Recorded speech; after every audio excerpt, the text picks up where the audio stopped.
2025-26 অর্থবছরের জন্য 7,90,000 কোটি টাকার প্রস্তাবিত বাজেট উপস্থাপন করেছেন অন্তর্বর্তী সরকারের অর্থ উপদেষ্টা ডক্টর সালেউদ্দিন আহমেদ।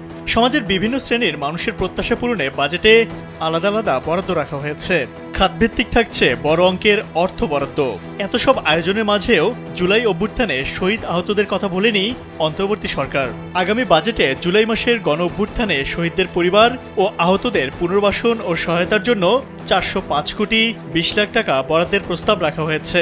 বাজেট বক্তৃতায় অর্থ উপদেষ্টা বলেন, জুলাই গণ অভ্যুত্থানের ইতিহাস ও স্মৃতি সংরক্ষণ, গণ অভ্যুত্থানে শহীদদের পরিবার এবং আহত ছাত্র জনতার পুনর্বাসন সহ গণ অভ্যুত্থানের আদর্শ ও চেতনাকে রাষ্ট্রীয় ও জাতীয় জীবনে সুপ্রতিষ্ঠিত করার উদ্দেশ্যে ইতিমধ্যে জুলাই গণ অভ্যুত্থান অধিদপ্তর প্রতিষ্ঠা করা হয়েছে। নির্দিষ্ট মডেলের টিভিএস বাইকে আকর্ষণীয় মূল্য ছাড় অথবা স্ক্র্যাচ কার্ডে থাকছে সর্বোচ্চ 25,000 টাকা ক্যাশব্যাক। সেই সঙ্গে গণভবনকে জুলাই গণ অভ্যুত্থান স্মৃতি জাদুঘর হিসেবে প্রতিষ্ঠার কার্যক্রম চলমান রয়েছে।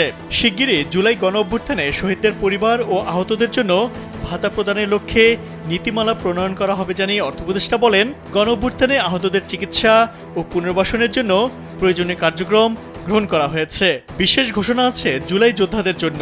2025-26 অর্থবছরের প্রস্তাবিত বাজেটে ব্যক্তি পর্যায়ে নতুন একটি আয়কর ক্যাটাগরি চালুর ঘোষণা দিয়েছেন অর্থ উপদেষ্টা ডক্টর সালেউদ্দিন আহমেদ। জুলাই যোদ্ধা নামে এই ক্যাটাগরিতে 2026-27 ও 2027-28 অর্থবছরের জন্য করমুক্ত আয়সীমা 5,25,000 টাকা নির্ধারণের প্রস্তাব করা হয়েছে।